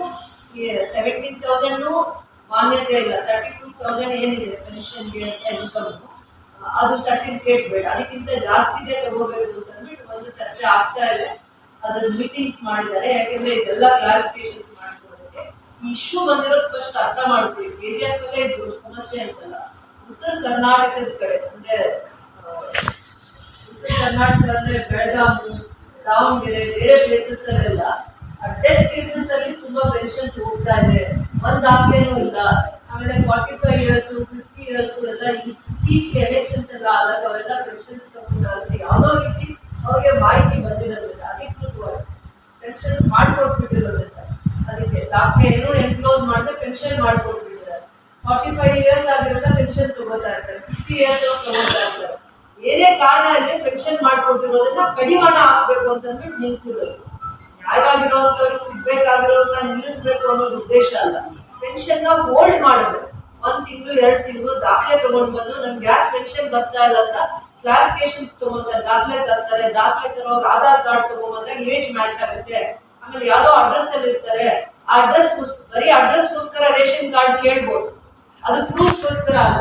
ಪೆನ್ಷನ್ ವಿಚಾರ ಬಂದಾಗ ಮತ್ತೆ ನೀವು APL ಇದೆ, ನಿಮ್ಗೆ APL ಇರೋದ್ರಿಂದ ಇದಾಗಲ್ಲ ಅನ್ನೋದಲ್ಲ. APL ಕೂಡ ಇವಾಗ ಚೇಂಜಸ್ ಆಗುತ್ತೆ. ಅಡ್ರೆಸ್ಗೋಸ್ಕರ ರೇಷನ್ ಕಾರ್ಡ್ ಮೇಲೆ ಡಿಪೆಂಡ್ ಆಗುತ್ತೆ. ನೀವು ಆ ದಾಖಲೆ ಮುಟ್ಟೋದೇ ಇಲ್ಲ. ಹಳೆ ಏನ್ ಇನ್ಕಮ್ ಸರ್ಟಿಫಿಕೇಟ್ ಇದೆ ಅದನ್ನ ತಗೊಳ್ಳಿ. ಹಿಂದೆ 50,000 ಕೊಟ್ಟಿರೋದಿದೆ, 60,000 ಕೊಟ್ಟಿರೋದಿದೆ, 70,000 ಏನೇ ಒಂದು ದಾಖಲೆ ಕ್ಲಿಯರ್. ಯಾಕೆ ಅಂದ್ರೆ ನಿಮ್ಮ ಇಲಾಖೆನೇ ಹೇಳ್ತಾ ಇದ್ದಾರೆ ಈ 14,000 ಬೆನಿಫಿಷಿಯರಿ ಸಸ್ಪೆಕ್ಟೆಡ್ ಬೆನಿಫಿಷಿಯರೀಸ್ಗೆ 0 ಡಾಕ್ಯುಮೆಂಟ್ ಇದೆ. 0 ಡಾಕ್ಯುಮೆಂಟ್ ಇದೆ, ಪೇಮೆಂಟ್ ಆಗ್ತಾನೆ ಇದೆ ಅಂತ ಅವರು ಡೌಟ್ ಮಾಡ್ತಾರೆ. ಅವ್ರು ಅದನ್ನ ತುಂಬಾ ಸ್ಟ್ರಿಕ್ಟ್ ಆಗಿ ಏನ್ ಹೇಳ್ತಾ ಇದ್ರು, ನಿಮ್ಗೆ ಟೈಮ್ ಕೊಟ್ಟಿದ್ರು, ಕಾಲ ಮಿತಿ ಕೊಟ್ಟಿದ್ರು, ಎಲ್ಲ ಅಪ್ಡೇಟ್ ಮಾಡಿ. ಯಾರು ಇಂಡಿವಿಜುವಲ್ ಏನೇನ್ ಕಾರಣದಿಂದ ಕ್ಯಾನ್ಸಲ್ ಆಗಿದೆ ಅಂತ ಅಪ್ಡೇಟ್ ಮಾಡಿ ಅಂತ ಒಂದು ಆಪ್ ಅಲ್ಲಿ ನಿಮ್ಗೆ ಅದನ್ನೆಲ್ಲ ಸೆಪರೇಟ್ ಮಾಡೋ ಆಪ್ಷನ್ಸ್ ಕೊಟ್ಟಿರುತ್ತೆ. ಈವರೆಗೂ ನೀವು ಮಾಡಿದ್ರೆ ಇನ್ನೊಂದು ಮಾಡಿದ್ರೆ ಇಷ್ಟು ಅಲ್ಲೇ ಅವರೇ ಓಪನ್ ಮಾಡಿದ್ರು. ಅಲ್ಲಿ ಓಪನ್ ಮಾಡಿದಾಗ 14,136 ಬೆನಿಫಿಷಿಯರಿ ಸಸ್ಪೆಕ್ಟೆಡ್ ಬೆನಿಫಿಷಿಯರೀಸ್ ಅಲ್ಲಿ ನೀವು ಆನ್ಲೈನ್ ಅಪ್ಲೋಡ್ ಮಾಡಿದ್ದು 850 870 ಅಷ್ಟೇ ಮಾಡಿದ್ದು. ಆಮೇಲೆ ನಾನು ಹೇಳಿದೆ SIR ಇಶ್ಯೂ ಇಂದ ಯಾರು ಕಾನ್ಸಂಟ್ರೇಟ್ ಮಾಡ್ತಾ ಇಲ್ಲ. ಪೆನ್ಷನರ್ಸ್ ಸೀನಿಯರ್ ಸಿಟಿಸನ್ಸ್ ಮಾಡ್ತಾನೆ ಇಲ್ಲ. ಇನ್ನೊಂದು 10 days ಎಕ್ಸ್ಟೆಂಡ್ ಮಾಡಿಲ್ಲ. ಸೆಷನ್ ಬರ್ತಾ ಇದೆ. ಅಷ್ಟಲ್ಲಿ ನಾವು ಕ್ಲಿಯರ್ ಆಗಿ ಅಲ್ಲಿ ಸದನದಲ್ಲಿ ಕೇಳೋ ಅಷ್ಟೊಂದು ಮಾಹಿತಿ ಕೊಡ್ಬೇಕಾಗುತ್ತೆ ನಾವು. ಅದಕ್ಕೆ ನಾವು ಬ್ಲಾಕ್ ಮಾಡ್ತೀವಿ. ಸೊ ಇವೆಲ್ಲರೂ ಈ ರೀತಿ ಅಂತ ಈ ಸಸ್ಪೆಕ್ಟೆಡ್ ಬೆನಿಫಿಷಿಯರೀಸ್ ಇರೋರೆಲ್ಲ ರಾಂಗ್ ಆಗಿ ಪೇಮೆಂಟ್ ತಗೋತಾ ಇರೋದು. ಅಂದ್ರೆ ಅವ್ರು ಅರ್ಹರೇ ಅಲ್ಲ, ಅವ್ರು ಸೀನಿಯರ್ ಸಿಟಿಸನ್ನೇ ಆಗಿರಲ್ಲ, ಹಂಗೆ ತಗೋತಾ ಇದ್ದಾರೆ. ಅಥವಾ ಕ್ಲಾರಿಟಿ ಕೊಡ್ಬೇಕಂದ್ರೆ ಆನ್ಲೈನ್ ಅಲ್ಲಿ ಆಪ್ಷನ್ ಇಟ್ಟು ಮಾಡಿಲ್ಲ ಈ ರೀತಿ. ಅದಕ್ಕೆ ನಿಮಗೆ ಅಂತ ಒಂದು 10 ರಿಂದ 15 ದಿನ ಟೈಮ್ ಕೊಡ್ತಾರೆ. ಒಂದು ಜಾಗಕ್ಕೆ ನಾನು ಲೆಟರ್ ಕೊಟ್ಟಿದ್ದೀನಿ.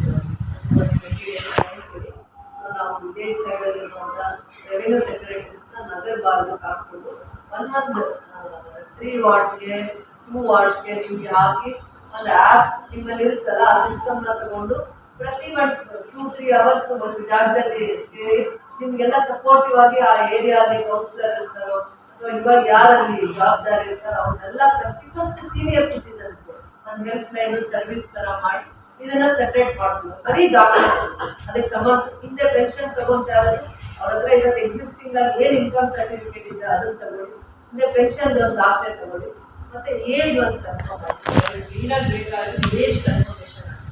ಹೌದು ಅವ್ರು 60 ವರ್ಷಕ್ಕೆ ಮೇಲ್ಪಟ್ಟವರು, 65 ಇಯರ್ಸ್ ಆಗಿರೋರು ಅವ್ರು ಇದ್ದಾರೆ, ಬೇರೆ ಯಾರೋ ಅದನ್ನ ಡಿಸ್ಟರ್ಬ್ ಮಾಡ್ಕೊಂತ ಇಲ್ಲ, ಅವ್ರು ಎರಡೇ ಕಾಪಿ ಆಗ್ಬೇಕು. ಮತ್ತೆ ನೀವು ಆಧಾರ್ ಕಾರ್ಡು, BPL ಕಾರ್ಡು ಆಗ್ಬೇಕು. ಆಧಾರ್ ಕಾರ್ಡ್ ಬೇಕಾದ್ರೆ ತಗೊಂಡು ಅದು ಏಜ್ ಇರುತ್ತೆ ಕನ್ಫರ್ಮ್ ಆಗುತ್ತೆ.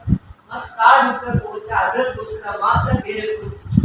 ಮತ್ತೆ BPL ಕಾರ್ಡ್, ಇದು BPL ಕಾರ್ಡ್ ನೋಡ್ಕೊಂಡು ಪೆನ್ಷನ್ ಇದು ಮಾಡ್ತಾರೆ. ಇಷ್ಟು ದಿನ BPL ಕಾರ್ಡ್ ಇದ್ದವ್ರಿಗೂ 2000 ಗೃಹಲಕ್ಷ್ಮಿ ಬರ್ತಾ ಇದ್ದವ್ರಿಗೂ ಪೆನ್ಷನ್ ಎಲ್ಲ ಒಟ್ಟಿಗೆ ಬಂದಿದೆ 3 ವರ್ಷ.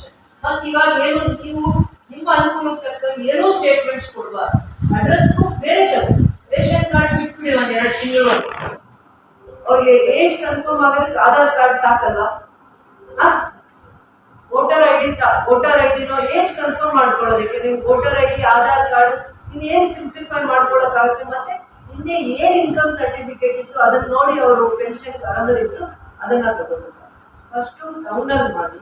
ಟೌನ್ ಅಲ್ಲಿ ನಮ್ಗೆ ಆಲ್ಮೋಸ್ಟ್ ಇಷ್ಟಿದೆ ಅಂತ ಹೇಳ್ತಾ ಇದ್ದಾರೆ, 3900 ಇದೆ. ಒಂದ್ಸತಿ ಟೌನ್ ಆದ್ರೆ ನೀವು ಇಲ್ಲಿ ಆಫೀಸಲ್ಲಿ ನಿಮಗೆ ಒತ್ತಡ ಕಡಿಮೆ ಆಗುತ್ತೆ.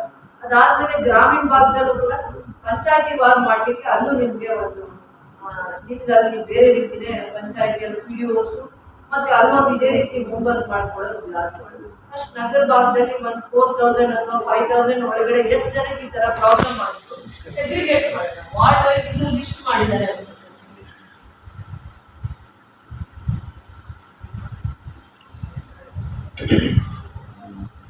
ವಾರ್ಡ್ ವೈಸ್ ಈ ತರ ಸೆಗ್ರಿಗೇಟ್ ಮಾಡ್ತೀವಿ. ವಾರ್ಡ್ ನಂಬರ್ 1 ಇಂದ ಇವರು ಈಗ ಕ್ಲಾರಿಟಿ ತಗೊಂಡಿದ್ದಾರೆ.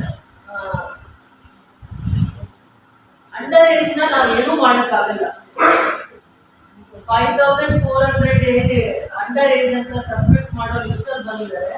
ಅವರು ಈಗ ಏನಾದ್ರು 65 ಎಬೋ ಬಂದಿದ್ರೆ ಅವ್ರನ್ನ ಕನ್ಸಿಡರೇಷನ್ ಮಾಡೋಣ. ಹಿಂದೆ ಮಾಡಿದಾಗ ತಪ್ಪಾಗಿದೆ, ಈಗ ನಾವು ಆ ಕರೆಕ್ಷನ್ಸ್ ನ ಸೆಪರೇಟ್ ಮಾಡಬೇಕು. ಅಂಡರ್ ಏಜ್ ಅಂತ 5400 ನ ಸಸ್ಪೆಕ್ಟೆಡ್ ರೀವೆರಿಫೈ ಮಾಡಿ ಅದ್ರಲ್ಲಿ ಯಾರು ಬರ್ತಾರೆ ಅವ್ರನ್ನು ತಗೊಳ್ಳೋಣ. ಅಲ್ಲ 5400 ಅಂಡರ್ ಏಜ್ ಅಲ್ಲಿ ಯಾರು ಪೆನ್ಷನ್ ತಗೊಂಡಿದ್ದಾರೆ ಅಂತ ತೆಗ್ದಾಕ್ತಾರೆ, ಅವಾಗ ನಮ್ಗೆ 9000 ಮಾತ್ರನೇ ಉಳ್ಕೊಳ್ಳೋದು. ಬರೀ ನಮ್ಗೆ ಸಸ್ಪೆಕ್ಟೆಡ್ ಬೆನಿಫಿಷರೀಸ್ 14136 ಇದ್ದಾರೆ. ಅದರಲ್ಲಿ ಅಂಡರ್ ಏಜ್ ಅಂತ 5400 ನ ಇವರೇ ಲಿಸ್ಟ್ ಔಟ್ ಮಾಡಿದ್ದಾರೆ. ಅದರಲ್ಲೇ ಸಸ್ಪೆಕ್ಟೆಡ್ ಬೆನಿಫಿಷರಿಯಲ್ಲೇ ತೆಗ್ದಾಕಿದ್ದಾರೆ ಇಷ್ಟು ಜನ ಅಂಡರ್ ಏಜ್ ಅಂತ. ಅವಾಗ 5400 ಮೈನಸ್ ಮಾಡಿದಾಗ ಎಷ್ಟು ಜನ ಉಳಿಸ್ತಾರೆ? ಒಂದು ಸ್ಟ್ಯಾಟಿಸ್ಟಿಕ್ಸ್ ನಿಮಗೆ ಕೊಟ್ಬಿಡ್ತೀವಿ. Total suspected beneficiaries 14136. ಅದರಲ್ಲಿ ಅಂಡರ್ ಏಜ್ 5400 ಇದ್ದಾರೆ. ಅದಾದ್ಮೇಲೆ APL ಆಗಿ ಕನ್ವರ್ಟ್ ಆಗಿರೋದು ಮೋಸ್ಟ್ಲಿ ಈ ಇಶ್ಯೂಸ್ ಇಂದಾನು ಇರುತ್ತೆ. ಅದನ್ನ ಹೋಲ್ಡ್ ಮಾಡಿ ರೀವೆರಿಫಿಕೇಶನ್ ಮಾಡಿ, ಅಂಡರ್ ಏಜ್ ರೀವೆರಿಫಿಕೇಶನ್ ಮಾಡಿ. APL 1723 ಮಾಡಿದ್ದಾರೆ, ಮೆನ್ಷನ್ ಮಾಡಿದ್ದಾರೆ. ಸೊ ಅವಾಗ 7000 ನಾವೇನು ಮಾಡೋಕ್ಕಾಗಲ್ಲ ಅಂತ ಕಾಣುತ್ತೆ. ಅದಕ್ಕೋಸ್ಕರ ಅಂಡರ್ ಏಜ್ ನ ಮತ್ತೆ ರೀವೆರಿಫಿಕೇಶನ್ ಮಾಡಿ 5000 ಏನಿದೆ ಇನ್ನೊಂದ್ಸತಿ ರೀವೆರಿಫಿಕೇಶನ್ ಮಾಡಿ. ವಾರ್ಡ್ ವೈಸ್ ನೀವು ಹೋಗ್ತಾ ಇದ್ದೀರಾ, ವಾರ್ಡ್ ವೈಸ್ ಅಲ್ಲಿ ಆರ್ಗನೈಸ್ ಮಾಡೋದಕ್ಕೆ 4 ಟೀಮ್ ಜವಾಬ್ದಾರಿ. ಇದೆಲ್ಲ ಏನು ವಾಲಂಟ್ರಿ ಆರ್ಗನೈಸರ್ಸ್ ಆಗಿ ಯಾರಿಗೆ ಏಜ್ ಪೆನ್ಷನ್ ಬರ್ತಾ ಇರುತ್ತೆ 2-3 ದಿನದಲ್ಲಿ ಕನ್ಫರ್ಮ್ ಮಾಡ್ತೀವಿ. ಅವ್ರು ಅಲ್ಲಿ ಏರಿಯಾ ಯಾರ್ಯಾರಿಗೆ ಬರ್ತಾ ಇತ್ತು ಲಾಸ್ಟ್ 3 ಮಂತ್ಸ್ ಬರ್ತಾ ಇತ್ತು, ಈ 3 ತಿಂಗಳು ಬಂದಿಲ್ಲ, ಏನ್ ಕಾರಣ ಗೊತ್ತಿಲ್ಲ ಅಂತ. ನಾನು ವಾರ್ಡ್ ಹೋದಾಗ ನಿಮ್ ಮನೆಯಲ್ಲಿ ನಿಮ್ ಮಗನ ಹೆಸರು ಡಿಲೀಟ್ ಮಾಡಿದ್ರೆ ಪೆನ್ಷನ್ ಬರುತ್ತೆ, ಯಾರಿಗೆ ಗಂಡು ಮಕ್ಳು ಇದ್ದಾರೆ ಗಂಡು ಮಕ್ಳ ಹೆಸರನ್ನ ಡಿಲೀಟ್ ಮಾಡಿದ್ರೆ ಪೆನ್ಷನ್ ಬರೋದಿಲ್ಲ ಅಂದ್ರೆ ಬರಲ್ಲ. ನಮ್ಮ ಮಕ್ಕಳನ್ನ ಪೆನ್ಷನ್ ತಗೊಳ್ಳೋ ಒಂದ್ ಕಾರಣಕ್ಕೋಸ್ಕರ ಮಕ್ಕಳನ್ನ ಕಾರ್ಡಲ್ಲೋ ಅಥವಾ ಇದರಲ್ಲೋ ಡಿಲೀಟ್ ಮಾಡಕ್ಕಾಗತ್ತ, ಆ ತರ ಒಂದು ಭಾವನೆಯನ್ನ ನಾನು ನೋಡಿದೆ. ಲಾಸ್ಟ್ ಯಾವ ಒಂದು ಕಾರ್ಯಕ್ರಮಕ್ಕೆ ಹೋದಾಗ ನಾನು ಯಾವ ವಾರ್ಡ್ ನಂಬರ್ 18 ವಾರ್ಡ್ ಅಲ್ಲಿ ಪೆನ್ಷನ್ ಅದಾಲತ್ ಮಾತಾಡ್ತೀನಿ. ತುಂಬಾ ಪ್ರತಿಯೊಂದು ವಿಚಾರನೂ ಸೂಕ್ಷ್ಮ ಇರ್ತಾರೆ. ಅವ್ರ ಅನ್ನಿಸ್ಬೋದು ನಮ್ಗೆ ಅವ್ರು ಏನು ಗೊತ್ತಾಗಲ್ಲ ಅಂತ, ಅವ್ರಿಗೆಲ್ಲ ಅರ್ಥ ಆಗುತ್ತೆ. ಅದರಿಂದ 7000 ಅಷ್ಟೇ ಅಂತ ಕೊಡ್ತಾ ಇದಾರೆ ತಹಸೀಲ್ದಾರ್. ಆದ್ರೆ ಪರ್ಸನ್ ಯಾರಿದ್ದಾರೆ ಅವ್ರಿಗೊಂದು ಮೆಡಿಸಿನ್ಸ್ ಆಗುತ್ತೆ 500 ರೂಪಾಯಿ ಇರ್ಬೋದು, ತುಂಬಾ ಸ್ಮಾಲ್ ಅಮೌಂಟ್. ಆದ್ರೆ ಅದ್ರಲ್ಲಿ ಅವ್ರು ಸ್ವಾಭಿಮಾನವಾಗಿ ಯಾರ ಹತ್ರನೂ ಕೈ ಚಾಚ್ತಾರೆ. ಅದು ಮಂತ್ಲಿ ಅವ್ರಿಗೆ ಏನೇನು ಎಕ್ಸ್ಪೆನ್ಸಸ್ ಬರುತ್ತೋ ಅದರಲ್ಲಿ ಮೆಡಿಸನ್ ತಗೊಂಡು ಏನಕ್ಕೆ ಯೂಸ್ ಆಗುತ್ತೋ 1000 ರೂಪೀಸ್ ನಮಗೆ ಜಾಸ್ತಿ ಅಲ್ಲ, ಅವ್ರ ಜಾಸ್ತಿ ಗೌರ್ಮೆಂಟ್ ಕೊಡ್ತಾ ಇರೋದು ಎಷ್ಟೋ ವರ್ಷಗಳಿಂದ ಕೊಡ್ತಾ ಬರ್ತಾ ಇರೋದು ಗೌರವ. ಅದನ್ನ ನಾವು ಗೌರವಾಗ ಅವ್ರ ಮನೆಗೆ ಮುಗಿಸ್ಕೊಂಡ್ರೆ ಏನೂ ತಪ್ಪ. ಅದನ್ನ ಯಾವ ತರ ಒಂದು ಹೆಲ್ಪ್ ಲೈನ್ ಮಾಡೋಣ ಪ್ರತಿ ವಾರ್ಡಲ್ಲಿ. ನಾನು ಒಂದು ಯೋಚನೆ ಮಾಡ್ತೀನಿ, ನಿಮ್ಮ ಹಂತದಲ್ಲಿ ಯಾರ್ಯಾರಿಗೆ ಇದು OTP ಅದನ್ನೆಲ್ಲ ಲಾಗಿನ್ ಪವರ್ಸ್ ಅವ್ರ ಆಮೇಲೆ ಕರೆಕ್ಷನ್ಸ್ ಒಂದು ದಿನಕ್ಕೆ ಎಷ್ಟು ಮಾಡ್ಬೋದು ಕರೆಕ್ಷನ್ಸ್ ಒಂದು ದಿನಕ್ಕೆ?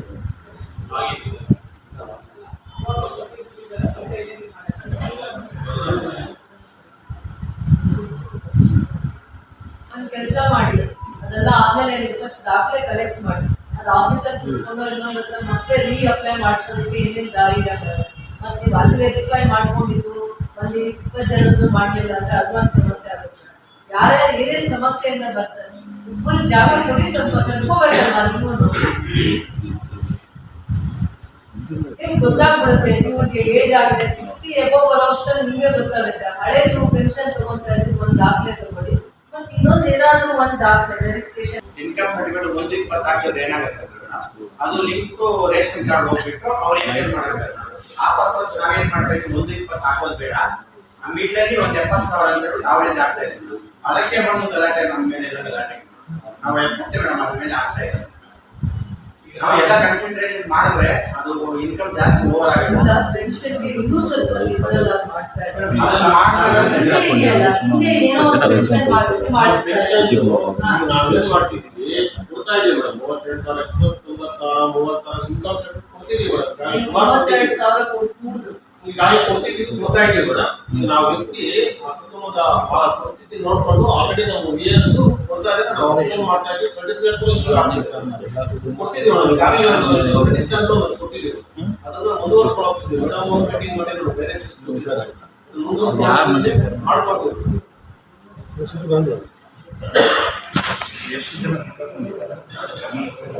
ಇವಾಗ ನಿಮ್ ಮತ್ತೆ ಅವರಿಗೆ ಹಳೆಯದನ್ನ ಕನ್ಸಿಡರ್ ಮಾಡಕ್ ಆಗ್ತಾ ಇಲ್ಲ. ನಿಮಗೆ ಎಷ್ಟು ಡೌಟ್ಸ್ ಇಟ್ಕೊಂಡಿದ್ದೀರಾ? ಅದೇ ಎಷ್ಟು ಡೌಟ್ಸ್ ಇದ್ರೆ ಅವ್ರದ್ದು ಹೆಂಗೆ ಬಗೆಹರಿಸ್ತೀರಾ?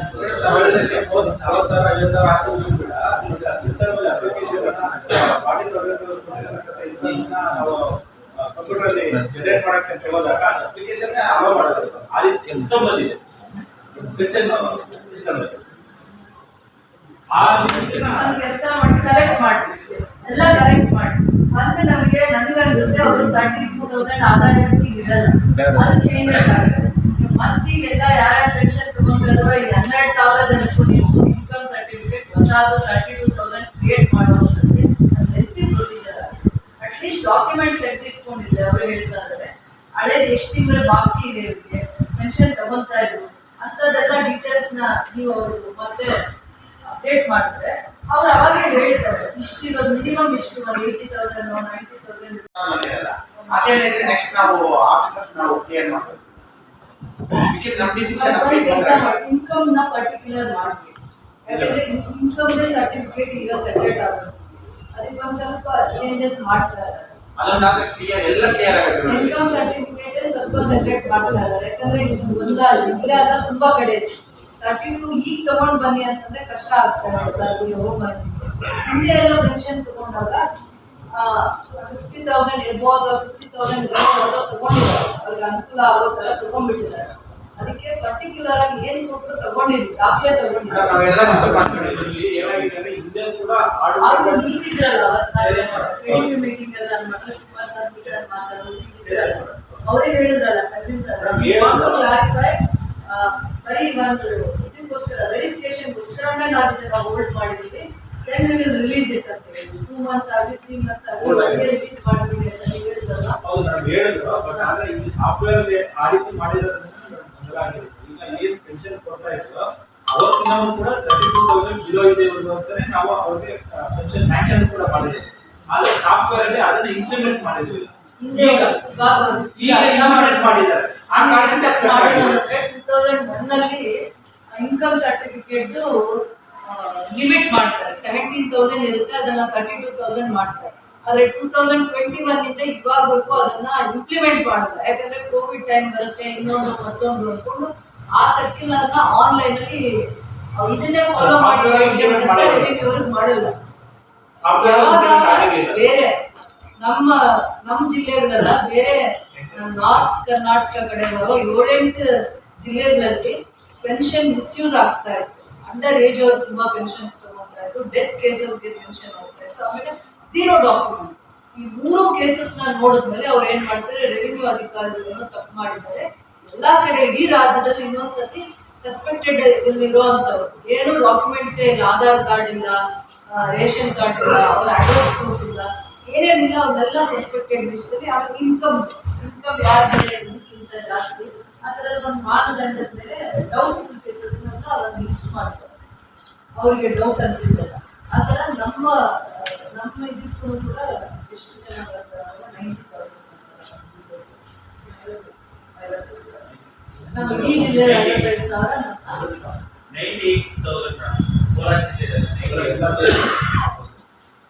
ಅಂತ ನನಗೆ ತೋರಿಸುದು. 90,000 ಏನೋ ಇದೆ ಅಂತ ನನಗೂ ತೋರಿಸುದು. ಈ ಜಿಲ್ಲೆಯಲ್ಲೂ ನಾವು ಸಸ್ಪೆಕ್ಟ್ ಮಾಡ್ತಾ ಇದ್ದೀವಿ, ಅದನ್ನ ವಿಸಿಟ್ ಮಾಡಿ ವೆರಿಫಿಕೇಶನ್ ಮಾಡಿ ಒಂದು ದಾಖಲೆ ಕ್ಲೋಸ್ ಮಾಡ್ತೀವಿ. ಮೂರೇ ಅವ್ರು ಹೇಳಿದ್ರು.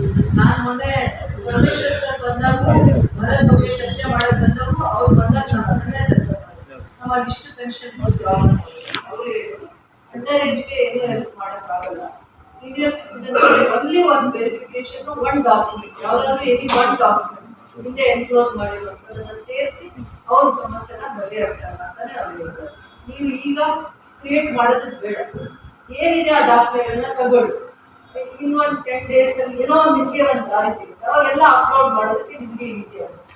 ಅದುವರೆಗೂ 3 days ನೀವು ನಗರ ಭಾಗದಲ್ಲಿ ಮತ್ತು ವಿಲೇಜ್ ಅಲ್ಲಿ ಆಲ್ಮೋಸ್ಟ್ ಮಾಡಿದ್ದೀರಾ. ಅವ್ರೊಬ್ರು ಹೇಳ್ತಾ ಇದಾರೆ, ಇದು 350 ಇತ್ತು, ಅದ್ರಲ್ಲಿ 177 ನಾನೆಲ್ಲ ವಿಸಿಟ್ ಮಾಡಿದೆ, ಫೀಲ್ಡ್ ವರ್ಕ್ ಮಾಡಿದೆ, ಎಲ್ಲ ಆನ್ಲೈನ್ ಸಬ್ಮಿಟ್ ಮಾಡಿದೆ. ನಿಮ್ದೆಲ್ಲ ಇದೆ. ವಿಲೇಜ್ ಅಲ್ಲಿ ಏನಾದ್ರು ಮಾಡಿದ್ದೀರಾ, ಅಬೌವ್ 50 ಮಾಡಿದ್ರೆ ಕೈಯಲ್ಲಿ, ಅಬೌವ್ 50 ಫೀಲ್ಡ್ ವೆರಿಫಿಕೇಶನ್ ಮಾಡಿ ಎಲ್ಲ ಕರೆಕ್ಷನ್ಸ್ ಮಾಡಿದ್ರೆ ಎಲ್ಲ ಮಾಡಿದ್ದೀರಾ, ಸ್ವಲ್ಪ ಮಾಡಿದ್ದೀರಾ,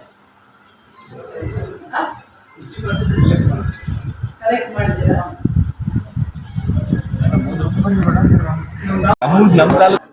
ಇವತ್ತು KGF ಕ್ಷೇತ್ರದ ವ್ಯಾಪ್ತಿಯಲ್ಲಿ ರೇಷನ್ ಕಾರ್ಡ್ಸ್ದು ಏನು ಸಮಸ್ಯೆ ಇತ್ತು, BPL ಕಾರ್ಡು APL ಆಗಿ ಕನ್ವರ್ಟ್ ಆಗಿದೆ ಅಂತ ಅಂದ್ಬಿಟ್ಟು ನಗರ ಭಾಗದಲ್ಲಿ 1077, ಗ್ರಾಮೀಣ ಭಾಗದಲ್ಲಿ 800 ಕಾರ್ಡು BPL ಕಾರ್ಡ್ APL ಆಗಿ ಕನ್ವರ್ಟ್ ಆಗಿತ್ತು.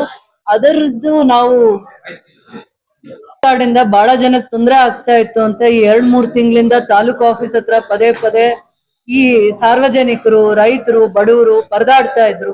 ಅದಕ್ಕೆ ಒಂದು ಅಂತ್ಯ ಆಡ್ಬೇಕು, ಆ ಸಮಸ್ಯೆಗಳನ್ನ ಬಗೆಹರಿಸಬೇಕು ಅನ್ನುವಂತ ದೂರದೃಷ್ಟಿಯಿಂದ ಪೆನ್ಷನ್ಸ್ದು ಕೂಡ senior citizens, widow pension, specially abled ಇವ್ರದೆಲ್ಲಾನು ಕೂಡ ಸಮಸ್ಯೆ ಆಗಿತ್ತು. 3 ತಿಂಗಳಿಂದ ಪೆನ್ಷನ್ ಬಂದಿಲ್ಲ, ರೇಷನ್ ಕಾರ್ಡ್ಸ್ದೆಲ್ಲ BPL ಇಂದ APL ಆಗಿ ಕನ್ವರ್ಟ್ ಆಗಿದೆ. ಇಂಥ ಎಲ್ಲಾ ಸಮಸ್ಯೆಗಳಿಗೂ ಒಂದು ದಾರಿ ಹುಡುಕಿ ನಮ್ಮ ಹಂತದಲ್ಲಿ ಫುಡ್ DD ಅವ್ರನ್ನ ಕರ್ಸಿದೀನಿ ಇವತ್ತು ನಾವು. ಮತ್ತೆ ಎಲ್ಲಾ ನ್ಯಾಯಬೆಲೆ ಅಂಗಡಿಯವ್ರನ್ನ ಕರೆದು ಒಂದು ಲಿಸ್ಟ್ ಔಟ್ ಮಾಡಿದೀವಿ.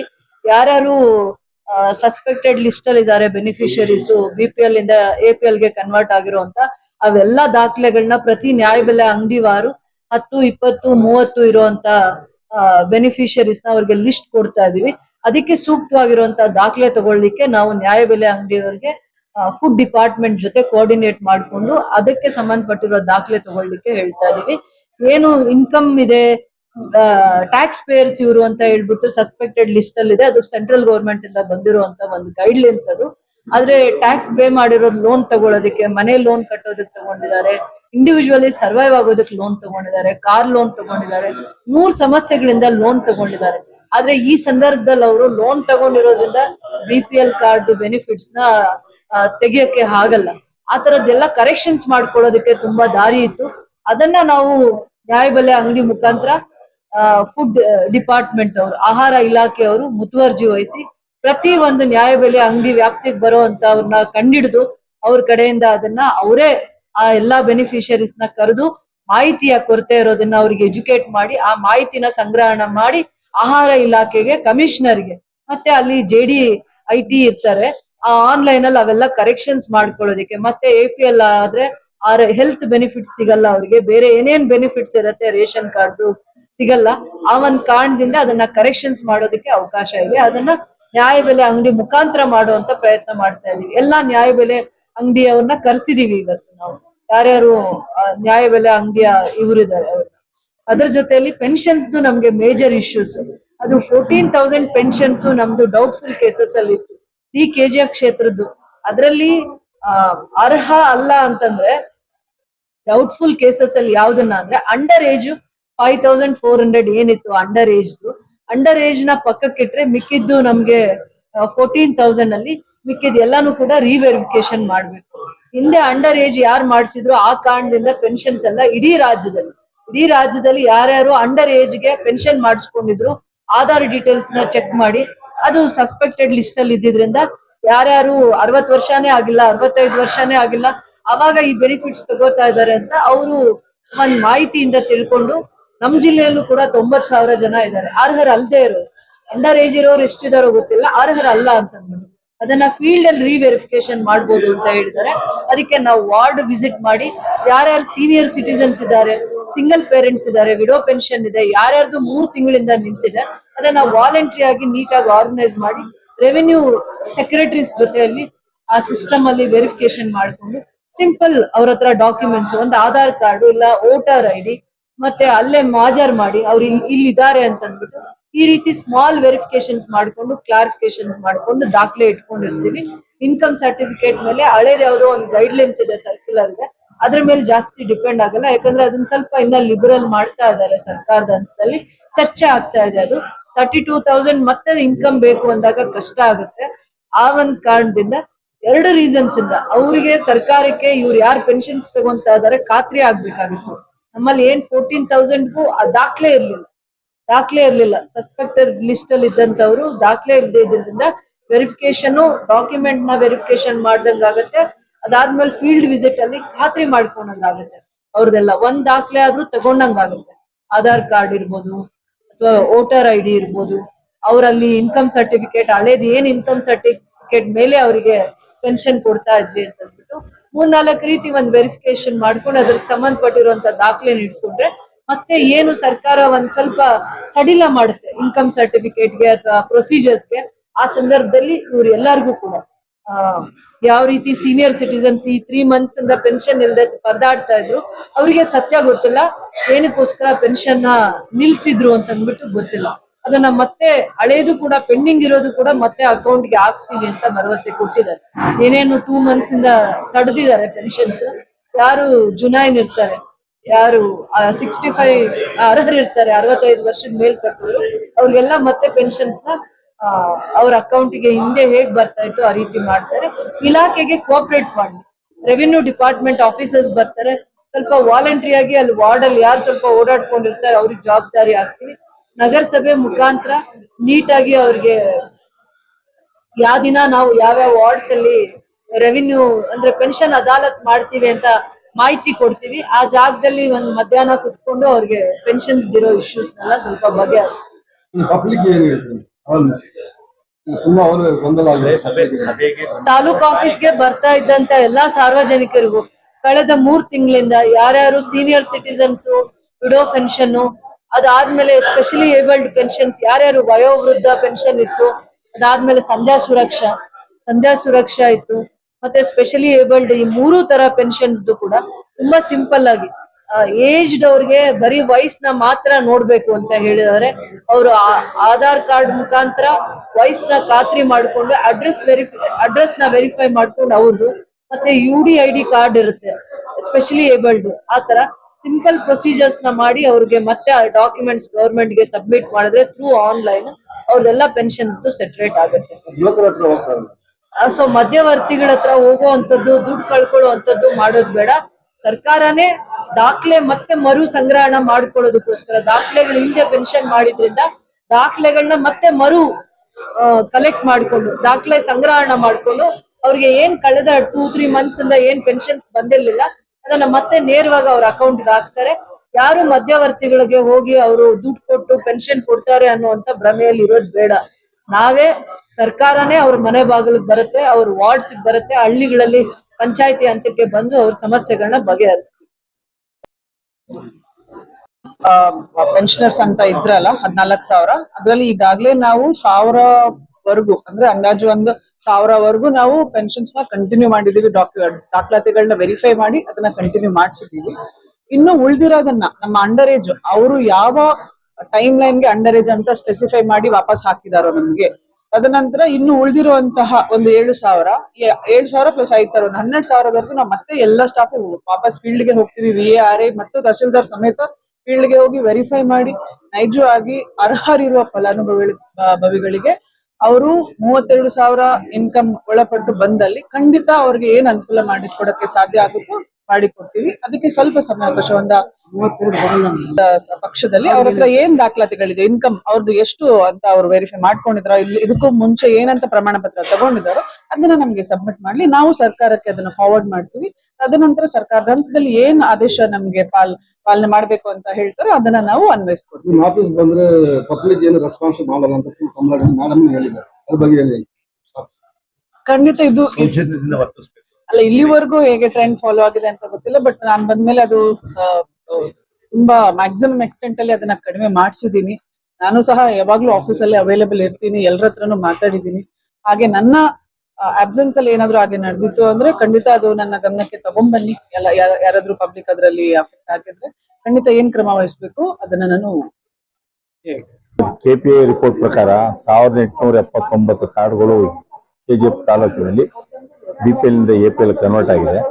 ಕಳೆದ ಬಾರಿ ಒಂದು ನಮ್ಮ ಆಯುಕ್ತರ ಕಚೇರಿಯಿಂದ ನಮ್ಮ ITs KD ಬಂದು ಮೀಟಿಂಗ್ ಮಾಡಿದ್ದಾರೆ. ಆ ಮೀಟಿಂಗ್ ಮಾಡಿದ ನಂತರ ನಾವು ಪ್ರತಿ ಮನೆಗೂ ಮತ್ತೊಮ್ಮೆ ಭೇಟಿ ಕೊಟ್ಟು ಪರಿಶೀಲನೆ ಮಾಡ್ತಾ ಇದ್ದೀವಿ. ಪರಿಶೀಲನೆ ಮಾಡಿ ಅವರು ಎಲಿಜಿಬಲ್ ಇದ್ದಾರೋ ಇಲ್ವೋ ಅನ್ನೋದನ್ನ ನಮ್ಮ ಆರಾಧಕರು ಪರಿಶೀಲನೆ ಮಾಡಿ ರಿಪೋರ್ಟ್ ಮಾಡ್ತಾ ಇದ್ದಾರೆ. ಪ್ರತಿ ಮನೆಗೂ ಭೇಟಿ ನೀಡ್ತಾ ಇದ್ದೀವಿ. ಈಗ ಶಾಸಕರ ಸೂಚನೆ ಮೇಲೆ ತಕ್ಷಣ ನಮ್ಮ ನ್ಯಾಯಾಲಯಗಳನ್ನು ಸಹ ಇನ್ವಾಲ್ವ್ ಮಾಡ್ಕೊಳ್ಳೋಕೆ ಹೇಳಿದ್ದಾರೆ.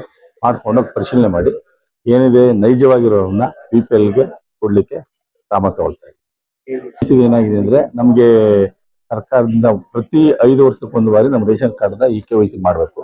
ಈ ಬಾರಿ ಆಗಸ್ಟ್ ಮತ್ತು ಸೆಪ್ಟೆಂಬರ್ ತಿಂಗಳೊಳಗೆ EKYC ಮಾಡಬೇಕು ಅಂತ ಆದೇಶ ಬಂದಿದೆ. ನ್ಯಾಯಬೆಲೆ ಅಂಗಡಿ ಮಾಲೀಕರಿಗೆ ಸೂಚನೆ ನೀಡಿದ್ದೀನಿ ಮತ್ತು ನ್ಯಾಯಬೆಲೆ ಅಂಗಡಿ ಮಾಲೀಕರಿಗೆ EKYC ಮಾಡಬೇಕಾದ ಪಟ್ಟಿಯಲ್ಲನ್ನು ನ್ಯಾಯಬೆಲೆ ಅಂಗಡಿ ಮಾಲೀಕರಿಗೆ ಕೊಡ್ತಾ ಇದ್ದೀವಿ. ಅವರು ಈ ತಿಂಗಳು ಮತ್ತು ಮುಂದಿನ ತಿಂಗಳು ರೇಷನ್ ಕೊಡುವಂತ ಸಂದರ್ಭದಲ್ಲಿ ಪಡಿತರ ಚೀಟಿ ಸದಸ್ಯರು EKYC ಮಾಡಿ ಮುಗಿಸ್ಬೇಕು. ಫುಡ್ ಕೊಡುವಂತ ಸಂದರ್ಭದಲ್ಲಿ ಆ ಕಾರ್ಡ್ದಾರಿಗೆ ಹೇಳ್ತೀವಿ EKYC ಮಾಡಬೇಕು. ಆಗ್ತಾ ಇದೆ ಮೇಡಮ್, ವಾಪಸ್ ಕಳ್ಸಿಲ್ವಲ್ಲ, ಅವ್ರಿಗೆ ಹೇಳಿದ್ದೀನಲ್ಲ, ಪಂಚಾಯತಿ ನೌಕರಿದ್ರೆ ಕೊಡಕ್ ಬರಲ್ಲ ಮೇಡಮ್. ಏನಾಗಿದ್ದಾರೆ ಆ ರೇಷನ್ ಕಾರ್ಡ್ ಅಲ್ಲಿ ಇವ್ರ ಹೆಸರಿದೆ, ಇವ್ರ ಪಂಚಾಯತಿ ನೌಕರು, ಇವ್ರು 22 ಕಾಯಿಲೆ ಇದೆಯಲ್ಲ, ಆ ಕಾಯಿಲೆ ಒಳಗೆ ಇದ್ದವ್ರನ್ನ ಮಾಡ್ಕೊಡ್ತಾ ಇದೀವಿ. ಇವ್ರು ಬಂಡ್ಲು ಕೊಡ್ತಾರೆ. ಬಂದವ್ರದ ನಾನು ಆ ಹೊತ್ತೇ ಕ್ಲಿಯರ್ ಮಾಡ್ತಾ ಇದ್ದೀನಿ. ನಾನು ಯಾವ್ದು ದುಡ್ಕೊಂಡಿಲ್ಲ. ಕುಟುಂಬದವ್ರು ಬಂದ್ರು ಕೊಡ್ತಾ ಇದೀನಿ ಮಾಡ್ಕೊಡ್ತೀನಿ ಸರ್. ಮೇಡಮ್ ಅವ್ರ ಹೆಸರು ಕ್ಯಾನ್ಸಲ್ ಮಾಡಿಸ್ಕೊಂಡ್ಬಂದ್ರೆ ಈಗಲೇ ಸ್ಪಾಟ್ ಎಲ್ಲ ಕೊಟ್ಬಿಡ್ತೀನಿ ಮೇಡಮ್, ಮಾಡಿಸ್ಕೊಂಡ್ಬಂದ್ರೆ.